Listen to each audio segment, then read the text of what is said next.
The Mystery in Monterrey. The strange case of Gabriela Rico Jiménez. Monterrey, Mexico. A big city known for its factories. In 2009, this busy city became the setting for a confusing event that caught everyone's attention in Mexico. Gabriela Rico Jiménez, a seemingly normal woman, was suddenly in the news. Her story, full of mystery and arguments, is still interesting and unsettling today.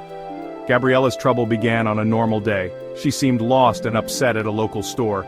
People could see something was very wrong.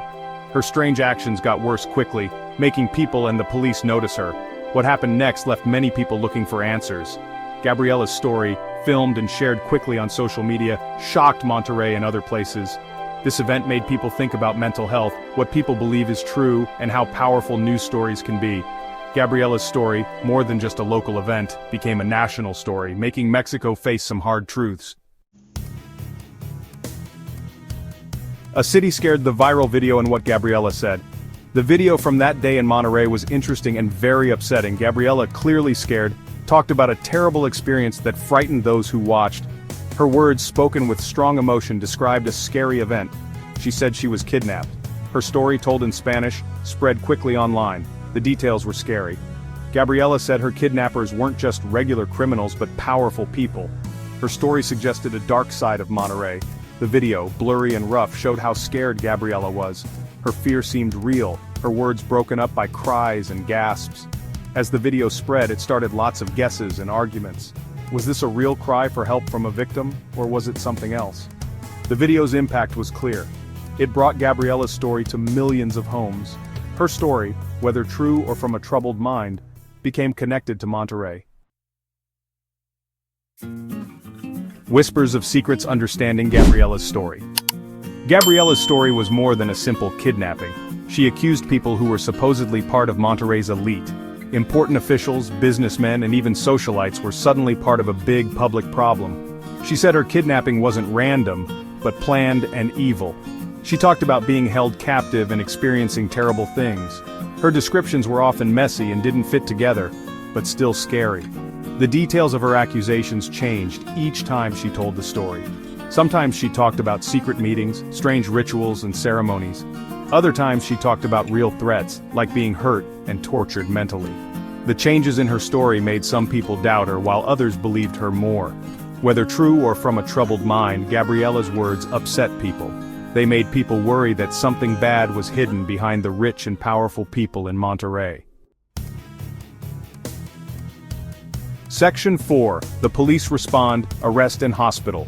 The police were under pressure when Gabriela's video went viral. People wanted action, a quick solution to the case that had caught the nation's attention.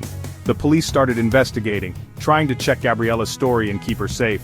But their job was harder than they thought. Gabriela was arrested soon after she appeared in public. News crews filmed it, making the media even more interested in the case. She was taken by police not because she was a suspect but for her own safety. Her mental health, clearly not good, became a big question. Doctors examined Gabriela. Their reports, kept secret because of privacy laws, became the subject of much guessing.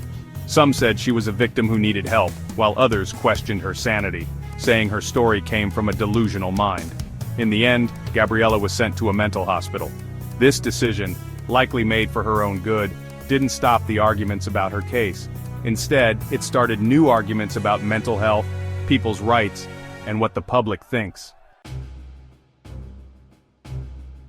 Section 5. Public anger and guesses. A divided city. Gabriela's case became a way to see what people in Monterrey believed. People saw what they wanted in her unclear story. Some saw her as a brave person who spoke against powerful people. Others thought she was delusional, a warning about mental illness.